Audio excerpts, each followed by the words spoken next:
بسم اللہ الرحمن الرحیم۔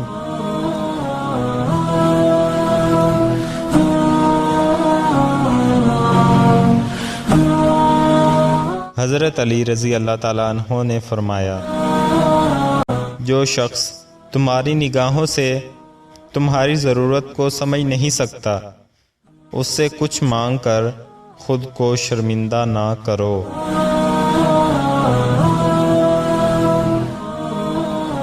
سیدنا علی کرم اللہ وجہہ الکریم نے فرمایا، اے بندے، تو دنیا میں رہ لیکن دنیا کو خود میں نہ آنے دینا، کیونکہ جیسے کشتی پانی میں رہتی ہے تو کنارے پہنچ جاتی ہے، لیکن اگر پانی کشتی میں آ جائے تو ڈوب جاتی ہے۔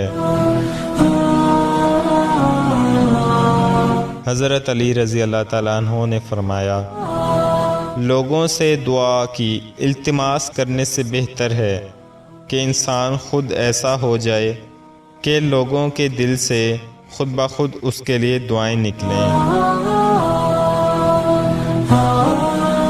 حضرت علی رضی اللہ تعالیٰ عنہ فرماتے ہیں، اگر مفلسی اور غربت مجھے کسی شکل یا وجود میں نظر آ جائے تو میں ہر کفر اور باطل سے پہلے اسے قتل کروں گا، کیونکہ افلاس و غربت ہی وہ چیز ہے جو انسان کو سب سے زیادہ کفر کی طرف لے کر جاتی ہے۔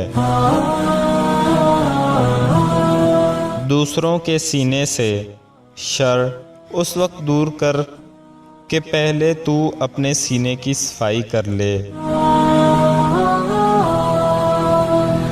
غریب وہ ہے جس کا کوئی دوست نہیں۔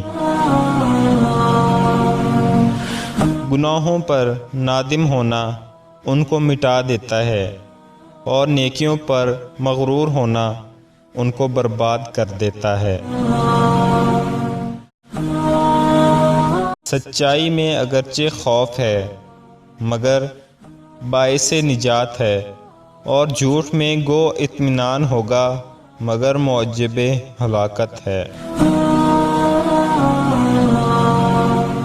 حضرت علی رضی اللہ تعالیٰ عنہ خطبہ دے رہے تھے، کسی نے پوچھا، آپ کہتے ہیں کہ اللہ نے رزق کا فرشتہ مقرر کیا ہے، اگر کسی کمرے کے اندر ایک کمرہ ہو اور اس کے اندر ایک اور کمرہ ہو، اس طرح 7 کمرے ہوں، اس کے اندر اگر کسی کو بند کر دیا جائے تو رزق کا فرشتہ کس طرح اندر آئے گا؟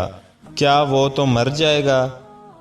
حضرت علی رضی اللہ تعالیٰ عنہ نے مسکرا کر فرمایا، جو اللہ اس بندے کی روح قبض کرنے کے لیے موت کا فرشتہ اندر بھیج سکتا ہے، وہ رزق کا فرشتہ نہیں بھیج سکتا۔